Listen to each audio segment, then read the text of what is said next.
പഹൽഗാം ആക്രമണത്തിൽ കൂടുതൽ അതിന്റെ മറ്റു വിശദാംശങ്ങളും വിവരങ്ങളും പുറത്തു വന്നുകൊണ്ടിരിക്കുന്നു.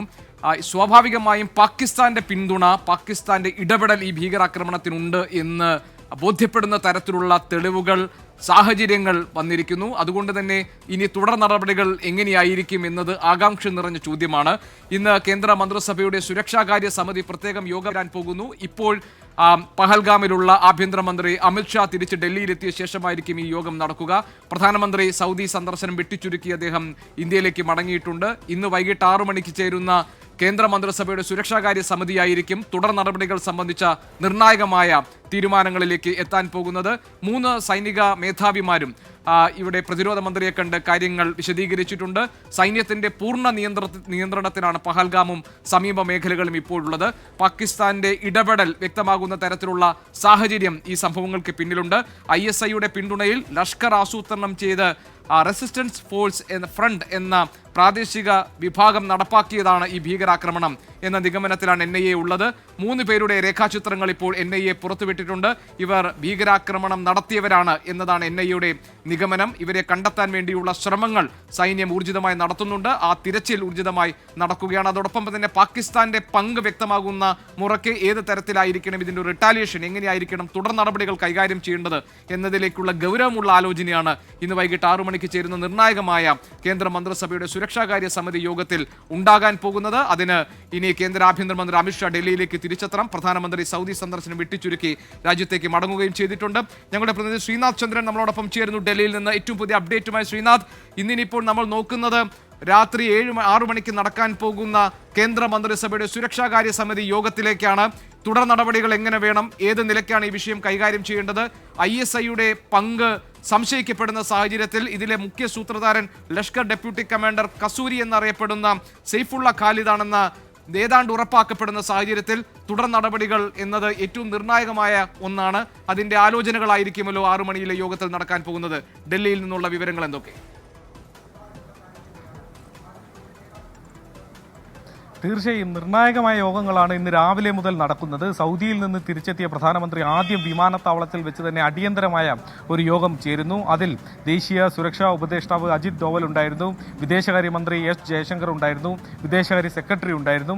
അങ്ങനെയൊരു യോഗം പൂർത്തിയായി. അതിനുശേഷം പ്രതിരോധ മന്ത്രി കരസേനാ മേധാവിയുമായും സൗത്ത് ബ്ലോക്കിൽ വെച്ച് ഒരു കൂടിക്കാഴ്ച നടത്തിയിട്ടുണ്ട്. നിലവിലെ സാഹചര്യങ്ങൾ എന്താണ് എന്ന് അദ്ദേഹം വിശദീകരിച്ച് പ്രതിരോധ മന്ത്രിക്ക് നൽകുകയും ചെയ്തിട്ടുണ്ട്. ഏതായാലും വൈകിട്ടാണ് നിർണായകമായ അടുത്ത യോഗം നടക്കേണ്ടതുള്ളത്. അത് GK സൂചിപ്പിച്ചതുപോലെ അമിത്ഷാ മടങ്ങിയെത്തേണ്ടതുണ്ട്. അദ്ദേഹം ഇപ്പോൾ കശ്മീരിലാണ് ഉള്ളത്. അവിടെയുള്ള സാഹചര്യമൊക്കെ തന്നെ അദ്ദേഹം ഈ യോഗത്തിൽ വിശദീകരിക്കുകയും ചെയ്യും. സുരക്ഷാ ചുമതലയുള്ള പ്രത്യേക മന്ത്രിസഭാ യോഗമാണ് ചേരാൻ വേണ്ടി പോകുന്നത്. ഇനി മുന്നോട്ടുള്ള പോക്ക് എങ്ങനെ വേണം, പാകിസ്ഥാനുള്ള മറുപടി അത് പാകിസ്ഥാനാണ് എന്നതിന് കൃത്യമായ തെളിവുകൾ നമുക്ക് ലഭിക്കുന്ന പക്ഷം ഏത് തരത്തിലുള്ള ഒരു തിരിച്ചടി നമുക്ക് നൽകാൻ കഴിയും എന്ന കാര്യം ആലോചിക്കും.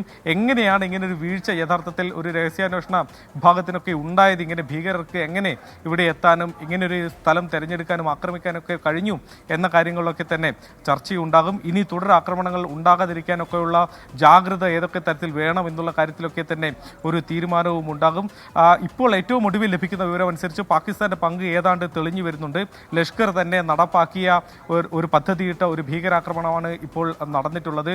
അതിൽ സൈഫുള്ള കസൂരിയുടെ പേരാണ് യഥാർത്ഥത്തിൽ ഇപ്പോൾ ഉയർന്നു കേൾക്കുന്നത്.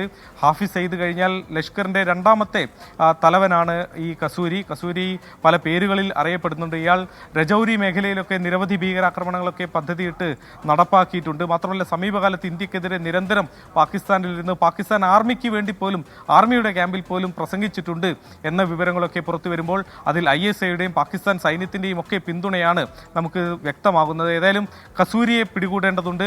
കസൂരി ആണ് ഞങ്ങളെ ഇങ്ങോട്ട് പറഞ്ഞയച്ചത് എന്ന് പിടികൂടപ്പെടുമ്പോൾ ഭീകരരുടെ വായിൽ നിന്ന് തന്നെ നമുക്കൊരു പക്ഷേ കേൾക്കാനും കഴിയും. അതുകൊണ്ട് അത്തരത്തിലുള്ള നീക്കം, പാകിസ്ഥാനെതിരായ നീക്കം കൂടി ഒരുപക്ഷെ ഇന്നത്തെ യോഗങ്ങളിൽ പ്രധാനപ്പെട്ട ഒരു ചർച്ചയായി മാറും. ഇതിനോടകം തന്നെ കോൺഗ്രസ്, കപിൽ സിബൽ അടക്കമുള്ള ആളുകളൊക്കെ തന്നെ വാർത്താ സമ്മേളനങ്ങളിൽ പാകിസ്ഥാൻ ഒരു ഭീകര രാഷ്ട്രമായി പ്രഖ്യാപിക്കണമെന്നും അന്താരാഷ്ട്ര നീതിന്യായ കോടതിയിൽ പാകിസ്ഥാനെ കയറ്റി നിർത്തി ഇതിനൊക്കെ ചോദ്യങ്ങൾ ചോദിക്കണമെന്നുമൊക്കെ ആവശ്യപ്പെട്ടിട്ടുണ്ട്. അതുകൊണ്ട് അത്തരം സമ്മർദ്ദവും അത്തരം ആവശ്യങ്ങളും ഒക്കെ കേന്ദ്ര സർക്കാർ മുകളിൽ കാര്യമായി തന്നെയുണ്ട്. മാത്രമല്ല സമീപകാലത്ത് പാകിസ്ഥാന് അതേ നാണയത്തിൽ തന്നെ ചിലപ്പോഴൊക്കെ മറുപടി കൊടുക്കാൻ ഇന്ത്യൻ സൈന്യം ധൈര്യം കാണിച്ചിട്ടുമുണ്ട്. അത്തരം ചില നടപടികൾ പോലും ഒരുപക്ഷെ ഉണ്ടായേക്കും. അത്തരം തീരുമാനങ്ങൾ ഈ യോഗങ്ങളിലാണ് ഉണ്ടാവേണ്ടത്. അതുകൊണ്ട് പ്രധാനപ്പെട്ട നിർണായകമായ യോഗമാണ് വൈകിട്ട് നടക്കാൻ വേണ്ടി പോകുന്നത്. അതിലാണ് യഥാർത്ഥത്തിൽ ഇനി ഇന്ത്യയുടെ ശക്തമായ നീക്കം എന്തായിരിക്കും എന്ന കാര്യത്തിലേക്ക് വൈകിട്ട് 6 മണിക്ക് നടക്കുന്ന കേന്ദ്ര മന്ത്രിസഭയുടെ സുരക്ഷാ കാര്യ സമിതി യോഗം ഈ ഘട്ടത്തിൽ നിർണായകമായി മാറുന്നു. ഏത് നിലയ്ക്കാണ് ഈ വിഷയം കൈകാര്യം ചെയ്യേണ്ടത്, ഏത് തരത്തിലാണ് ഇന്ത്യ ഈ വിഷയത്തോട് പ്രതികരിക്കേണ്ടത്, പാകിസ്ഥാന്റെ പങ്ക് ഈ സംഭവത്തിന് പിന്നിൽ തെളിഞ്ഞു വരുന്ന സാഹചര്യത്തിൽ ഇന്ത്യയുടെ തുടർ നടപടികൾ ഏത് സ്വഭാവത്തിലുള്ളതായിരിക്കണം എന്ന് സംബന്ധിച്ചിട്ടുള്ള സുപ്രധാനമായ തീരുമാനമായിരിക്കും വൈകിട്ട് 6 മണിക്ക് ചേരുന്ന സുരക്ഷാകാര്യ സമിതിയിൽ സംഭവിക്കാൻ പോകുന്നത്. ISIയുടെ പിന്തുണയിൽ ലഷ്കർ ആസൂത്രണം ചെയ്ത് റെസിസ്റ്റൻസ് ഫ്രണ്ട് എന്ന പ്രാദേശിക വിഭാഗം നടപ്പാക്കിയ ഭീകരാക്രമണം എന്നത് ഈ സംഭവത്തിന്റെ ഗൗരവം വർദ്ധിപ്പിക്കുന്നുണ്ട്. ലഷ്കർ ഡെപ്യൂട്ടി കമാൻഡറായ കസൂരി എന്നറിയപ്പെടുന്ന സൈഫുള്ള ഖാലിദാണ് ഇതിലെ മുഖ്യ സൂത്രധാരൻ എന്നത് ഏതാണ്ട് തെളിഞ്ഞു വരികയാണ്. ഖാലിദിന്റെ ചരിത്രം പരിശോധിച്ചു കഴിഞ്ഞാൽ പാകിസ്ഥാൻ ഭീകരനും ലഷ്കർ ഇ തൈബയുടെ സഹസ്ഥാപകനുമായ ഹാഫിസ് സയ്യിദുമായി അടുത്ത ബന്ധം പുലർത്തുന്ന ഖാലിദ് വിവിധ നാമങ്ങളിൽ അറിയപ്പെടുന്നയാളാണ്. യുവാക്കളെ ഭീകരാക്രമണത്തിലേക്ക് ആകർഷിക്കുന്ന പ്രകോപനപരമായ പ്രസംഗം നടത്തുന്നയാളാണ്. ഇന്ത്യക്കെതിരെ ശക്തമായ ഭാഷയിൽ പ്രകോപനപരമായ പ്രസംഗം നടത്തിയിട്ടുള്ള ആളാണ്. കശ്മീർ ഇന്ത്യയിൽ നിന്ന് പിടിച്ചെടുക്കുമെന്ന് അതിന് ഭീകരാക്രമണത്തിന് ആഹ്വാനം ചെയ്തിട്ടുള്ളയാളാണ്. അങ്ങനെ മുഴുവനായി പരിശോധിക്കുമ്പോൾ കസൂരിയുടെ പങ്ക് ഇതിനകത്ത് വ്യക്തമാകുമ്പോൾ അതിലൂടെ തെളിയുന്ന മറ്റൊരു കാര്യമാണ് പാകിസ്ഥാൻ ISI ഇതിന് പിന്നിൽ പ്രവർത്തിച്ചിട്ടുണ്ട് എന്നത്. സ്വാഭാവികമായും ഈ കാര്യങ്ങളൊക്കെ പരിഗണിച്ചുകൊണ്ടായിരിക്കും ഈ വിഷയത്തിൽ തുടർ നടപടികൾ എങ്ങനെ വേണം എന്ന കാര്യത്തിലുള്ള നിർണായകമായ തീരുമാനം ഉണ്ടാകാൻ പോകുന്നത്. ആ തീരുമാനം വരാനിരിക്കുന്നത് ഇന്ന് വൈകിട്ട് 6 മണിക്ക് ഡൽഹിയിൽ ചേരുന്ന കേന്ദ്ര മന്ത്രിസഭയുടെ സുരക്ഷാകാര്യ സമിതി യോഗത്തിലായിരിക്കും. കേരളത്തെ സംബന്ധിച്ച് കേരളത്തിൽ ഒരു മലയാളിയാണ് ഈ ആക്രമണത്തിൽ വിനോദസഞ്ചാരത്തിനായി കശ്മീരിലെത്തിയ N രാമചന്ദ്രനാണ് ഈ ആക്രമണത്തിൽ കൊല്ലപ്പെട്ടത്. അദ്ദേഹത്തിന്റെ മൃതദേഹം ഇപ്പോൾ നാട്ടിലേക്ക് കൊണ്ടുവരികയാണ്. രാത്രി 7:30 നെടുമ്പാശ്ശേരി വിമാനത്താവളത്തിൽ എത്തിക്കുക. അദ്ദേഹം കുടുംബത്തോടൊപ്പമാണ് കശ്മീർ കാണാൻ വേണ്ടി പോയത്. 2 ദിവസം മുൻപായിരുന്നു അദ്ദേഹം യാത്ര തിരിച്ചത്. നിർഭാഗ്യകരമായി സംഭവങ്ങളിലൂടെ അദ്ദേഹത്തിന് ജീവൻ നഷ്ടമായിരിക്കുന്നു. N രാമചന്ദ്രന് 65 വയസ്സാണ്. അദ്ദേഹത്തിന്റെ കുടുംബാംഗങ്ങൾ മൃതദേഹത്തെ അനുഗമിക്കുന്നുണ്ട്. ഏത് നിലയ്ക്കായിരിക്കണം സംസ്കാര ചടങ്ങുകൾ നടത്തേണ്ടത്, പൂർണ്ണമായും സംസ്ഥാന സർക്കാർ ഈ കാര്യങ്ങൾ ഏറ്റെടുക്കും എന്ന കാര്യം അല്പം മുൻപ് ഞങ്ങളുടെ പ്രതിനിധിയോട് സംസാരിച്ചപ്പോൾ ജില്ലാ കളക്ടർ അറിയിച്ചിട്ടുണ്ട്. അതുകൊണ്ട് തന്നെ ഇനി തുടർ നടപടികൾ സംബന്ധിച്ച കാര്യങ്ങൾ ഡൽഹിയിൽ നിന്ന് വരാനിരിക്കുന്നു. സൈന്യത്തിന്റെ പൂർണ്ണമായ നിരീക്ഷണത്തിലും പൂർണ്ണമായ വലയത്തിലുമായി പഹൽഗാമും സമീപ മേഖലയും മാറിക്കഴിഞ്ഞിട്ടുണ്ട്. വിനീത VG നമ്മളോടൊപ്പം ചേരുന്നു. വിനീത, NIA പരിശോധനകൾ നടക്കുകയാണ് ഗ്രൗണ്ടിൽ. അതോടൊപ്പം തന്നെ 3 പേരുടെ രേഖാചിത്രം NIA പുറത്തുവിട്ടിട്ടുണ്ട്. ഇവരെല്ലാം ഈ ഭീകരാക്രമണത്തിൽ പങ്കെടുത്തവരാണ് എന്നാണ് NIA പറയുന്നത്. അതിനോടൊപ്പം തന്നെ ഇതിൽ 2 പേർ പഷ്തൂൺ ഭാഷ സംസാരിക്കുന്നവരാണ് എന്നും കണ്ടെത്താൻ കഴിഞ്ഞിട്ടുണ്ട്. 2 പേരുടെ പേര് വിവരങ്ങൾ പ്രാദേശിക തലത്തിലുണ്ടായിരുന്നു. നാട്ടുകാരായിട്ടുള്ള ആദിൽ, ആസിഫ് എന്നിവരുടെ പേരുകളും പുറത്തു വരുന്നുണ്ട്. NIA പരിശോധനയിലും സൈന്യത്തിന്റെ അന്വേഷണത്തിലുമൊക്കെ ഇതുവരെ വന്നിട്ടുള്ള പ്രധാനപ്പെട്ട വിവരങ്ങൾ എന്തൊക്കെയാണ്? ഭീകരർ ഒളിച്ചിരിക്കാൻ ഇടയുള്ള മേഖലകൾ കേന്ദ്രീകരിച്ചായിരിക്കുമല്ലോ സൈന്യത്തിന്റെ ഇപ്പോഴത്തെ പരിശോധന. അതിന്റെ ഏറ്റവും പുതിയ അപ്ഡേറ്റുകൾ എന്താണ്? GK സൂചിപ്പിച്ചതുപോലെ നമുക്കിപ്പോൾ ലഭ്യമായിരിക്കുന്നത് ഈ ഭീകരരുടേതെന്ന് പറഞ്ഞ 3 രേഖാചിത്രങ്ങളാണ് നമുക്ക് ലഭ്യമായിരിക്കുന്നത്. അവരുടെ പേരുകൾ ആസിഫ് ഫൗജി, സുലൈമാൻ ഷാ, ഒപ്പം അബു തൽഹ എന്നിങ്ങനെയാണ് പേരുകളെന്നാണ് ഇപ്പോൾ നമുക്ക് ലഭ്യമായിരിക്കുന്ന പ്രാഥമിക വിവരം. NIA തന്നെയാണ് ഈ രേഖാചിത്രമടക്കം പുറത്തുവിട്ടത്. ഇപ്പോൾ ഇവരെ സംബന്ധിച്ചുള്ള വിശദാംശങ്ങൾ ഈ രേഖാചിത്രത്തിലുള്ള ഞാൻ നേരത്തെ സൂചിപ്പിച്ച ആസിഫ് ഫൗജി, സുലൈമാൻ ഷാ, അബു തൽഹ എന്നിവരെ കേന്ദ്രീകരിച്ചുള്ള വിവരങ്ങൾ ഈ പ്രദേശവാസികളിൽ നിന്നുൾപ്പെടെ അന്വേഷണ സംഘം തേടുന്നുണ്ടെന്നാണ് അറിയാൻ കഴിയുന്നത്. ഈ ഭീകരാക്രമണം നടന്ന ഈ ബൈസൺ മേഖലയിൽ ഈ സംഘം എത്തിയിട്ടുണ്ട്, NIA സംഘം എത്തിയിട്ടുണ്ട്. അവിടെ നിന്ന് അവർ കൃത്യമായിട്ടുള്ള പരിശോധനകൾ നടത്തുകയാണ്. NIA IG ഉൾപ്പെടെയുള്ളവർ ഇതിന് നേതൃത്വം നൽകുന്നതായും അറിയാൻ കഴിയുന്നുണ്ട്. കേന്ദ്ര ആഭ്യന്തരമന്ത്രി അമിത്ഷായും ഈ ഭീകരാക്രമണം നടന്ന മേഖല സന്ദർശിക്കുകയാണ്. ഇന്നലെ രാത്രിയോടുകൂടി തന്നെ വലിയ സുരക്ഷാ ക്രമീകരണങ്ങൾ ഏതാണ്ട് ഈ ഒരു ഭീകരാക്രമണം ഉണ്ടായതിന്റെ പശ്ചാത്തലത്തിൽ ജമ്മു കാശ്മീർ പൂർണ്ണമായും ഒരു സുരക്ഷാ നിയന്ത്രണം പൂർണ്ണമായും സൈന്യം ഏറ്റെടുത്തിരിക്കുന്ന ഒരു കാഴ്ചയാണ് നമുക്ക് വിവിധ മേഖലകളിൽ നിന്നടക്കം കാണാൻ കഴിഞ്ഞിട്ടുണ്ടായിരുന്നത്. അനന്തനാഗിലും കുപ്വാരയിലും ബാരാമുള്ളയിലും ഉൾപ്പെടെ വലിയ നിരീക്ഷണങ്ങളും ഒപ്പം വലിയ സുരക്ഷാ ക്രമീകരണങ്ങളും ഏർപ്പെടുത്തിയിട്ടുണ്ട്. ഇന്നലെ രാത്രി തന്നെ GK നേരത്തെ സൂചിപ്പിച്ചതുപോലെ ഒരുപക്ഷെ ഈ ഭീകരാക്രമണം നടത്തിയതിന് ശേഷം ഈ ഭീകരർ ആ വനമേഖലകളിൽ ഉള്ള ധാരാളമുള്ള താഴ്വരയാണ് ആ മേഖല. അതുകൊണ്ട് തന്നെ ആ വനമേഖലകളിലേക്ക് പോയിട്ടുണ്ടോ, അവിടെ ഇരിക്കുന്നുണ്ടോ ഉൾപ്പെടെയുള്ള കാര്യങ്ങൾ ഇന്നലെ രാത്രി മുതൽ തന്നെ സംയുക്ത സൈന്യം ആ മേഖലകളിലൊക്കെ തന്നെ പരിശോധന നടത്തിയിട്ടുണ്ടായിരുന്നു. സൈന്യത്തിന് പുറമെ ജമ്മു കാശ്മീർ പോലീസിന്റെയും തെരച്ചിൽ പല ഭാഗങ്ങളിലുമായി നടക്കുന്നുണ്ട്.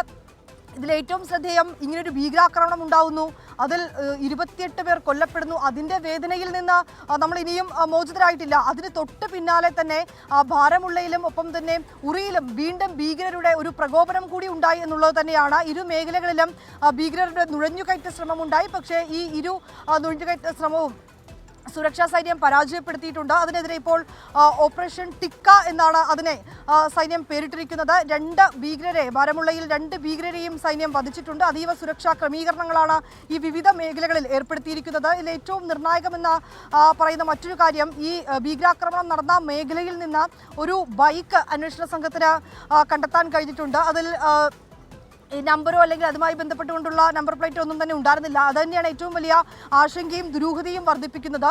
ഇത് ഭീകരർ ഉപയോഗിച്ചതാണോ അല്ലെങ്കിൽ ഏതെങ്കിലും തരത്തിൽ പ്രദേശവാസികൾ അത് ഭീകരരെ സഹായിക്കാനായി ഉപയോഗിച്ചതാണോ ഉൾപ്പെടെയുള്ള കാര്യങ്ങളിലേക്ക് അടക്കം ഇപ്പോൾ അന്വേഷണം നടക്കുന്നുണ്ട്. രാവിലെയോടുകൂടി തന്നെ NIA-യുടെ 2 സംഘങ്ങളായാണ് NIA സംഘം ഇപ്പോൾ ജമ്മു കാശ്മീരിൽ എത്തിയിരിക്കുന്നത്. അതിലെ IG-യുടെ മേൽനോട്ടത്തിലുള്ള പ്രത്യേക സംഘമാണ് ഇപ്പോൾ ഈ ബൈസൺ മേഖലയിൽ പരിശോധന നടത്തുന്നത്. അവർ ആ സ്ഥലത്തെത്തി അവിടെ പരിശോധനകളും മറ്റും നടത്തുകയാണ്.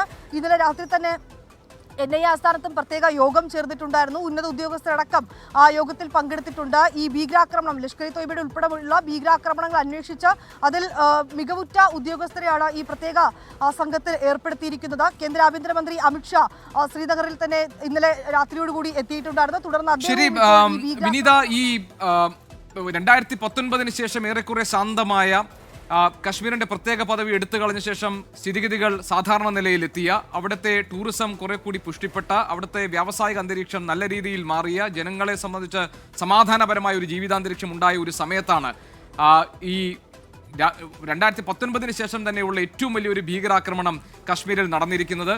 അതും വിനോദസഞ്ചാരികൾ ഏറെ എത്തുന്ന, ടൂറിസത്തിന്റെ ഏറ്റവും പ്രധാനപ്പെട്ട ഇടമായ കശ്മീരിൽ വിനോദസഞ്ചാരികൾ ഭീകരരാൽ ആക്രമിക്കപ്പെട്ട സംഭവം ഉണ്ടായിരിക്കുന്നു.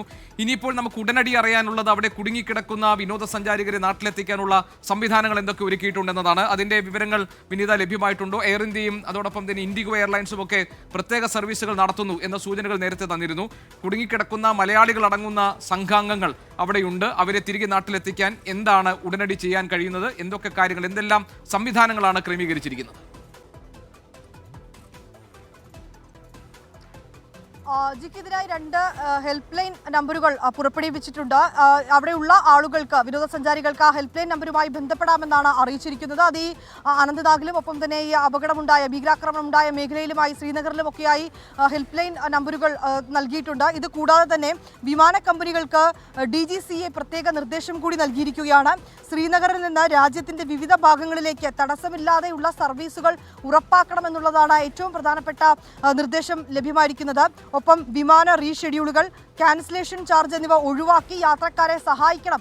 ഈ ഘട്ടത്തിൽ നമ്മൾ അവർക്കൊപ്പം നിൽക്കണം. ഈ യാത്രക്കാരെ സഹായിക്കുന്നതിന് ആവശ്യമായിട്ടുള്ള നടപടികൾ വിമാന കമ്പനികളുടെ ഭാഗത്തു നിന്നുണ്ടാകണം ഉൾപ്പെടെയുള്ള നിർദ്ദേശമാണ് DGCA നൽകിയിരിക്കുന്നത്.